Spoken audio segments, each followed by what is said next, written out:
عايزه ارد بس سريعا على حاجه صغننه قد كده. كنت مفكره ان انا لو شفت اي كومنت سلبي على اي حاجه من اللي حصلت في الخطوبه هتضايق وكده، لكن بالعكس الحمد لله الحمد لله الحمد لله ربنا منزل عليا سكينه مش طبيعيه، اللي هو مش هزعلك، مش هخليكي تزعلي. فانا بجد مبسوطه من كل حاجه، مبسوطه من كل اختياراتي اوكي، مبسوطه من كل اختياراتي، ولو رجع بيا الزمن مش هغير اي حاجه خالص خالص. مفيش حد جاء الا واتبسط جدا، مفيش حد جاء لو بيقول في خطوبتي اشعار حقيقي وقد ايه الفرح كان روش وقد ايه اتبسطوا. ناس بتقولي كل ده وعاملاه في الخطوبه وانا هتعملي ايه في الفرح؟ استنوني عشان انا عندي افكار هنا ده الجزء التاني بقى. انا مش عارفه اقول ايه على الكلام الحلو بجد، كل الكلام اللي بيتقال، كل الدعاوي وكل الناس اللي حقيقي فرحانه من قلبها. انا عايزه اقول ان الناس اللي قالت الكلام اللي انا قلته في الستوري اللي فاتت دول ما يجوش حاجه جنب كميه الناس التانية المبسوطه وبتقول كلام حلو.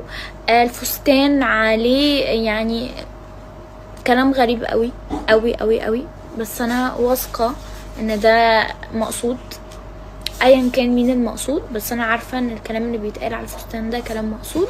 انا مبسوطه بفستاني جدا ومي بجد بجد، يعني انا مهما اتكلمت مش هوفيها حقها. هي مريحه بشكل مش طبيعي وبجد يعني بتحب تريح اللي قدامها بطريقه انتوا مش متخيلين. الصوره طالعه كوبي بيست من الصوره اللي انا اديتها لها. انا قلت لها عايزه الفستان ده كان لون تاني، قلت لها عايزه لون كشمير وطلع. طارق هو اللي عامل لي التوزيعات بتاعه اليوم. انا عايزاكم تسكانوا الQR ده وتسمعوا الفويس اللي فيه، انتوا كمان حقكم ان انتوا تسمعوا الفويس ده. فانا هثبتها هنا كده، خدوا سكرين شوت لدي واعملوا سكان من كاميرا موبايل تاني على الQR ده واسمعوا الفويس اللي جوه. الفكره دي فكرتي انا واحمد، حبينا ان احنا نعمل حاجه ذكرى الناس تخليها معاهم، يعني لما يسمعوها بعد كده يفتكروا اليوم. مكتوب عليها اسمي واسم احمد التاريخ، واللوجو ده يا جماعه احنا عاملينه، انا حطيته في كل حاجه، حطاه في البوكيه بتاعي وحطاه في كل حاجه يا جماعه، في كل حاجه كده بتعبر عننا في اليوم.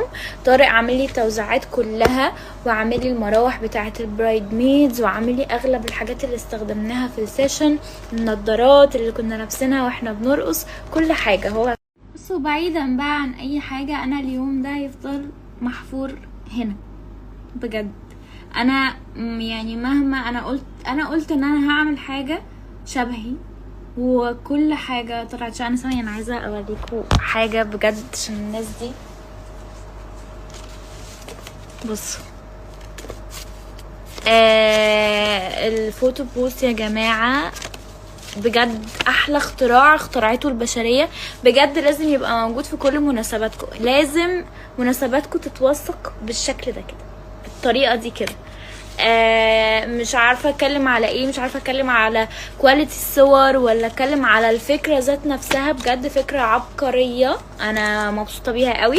هسيب لكم الاكونت بتاعهم، لازم تجيبوهم في مناسباتكم. بصوا نفس بقى الديزاين ده كان نفس الديزاين بتاع الانفيتيشن ونفس الثيم بتاع اليوم، عامه عباره عن ورد، فحبيت.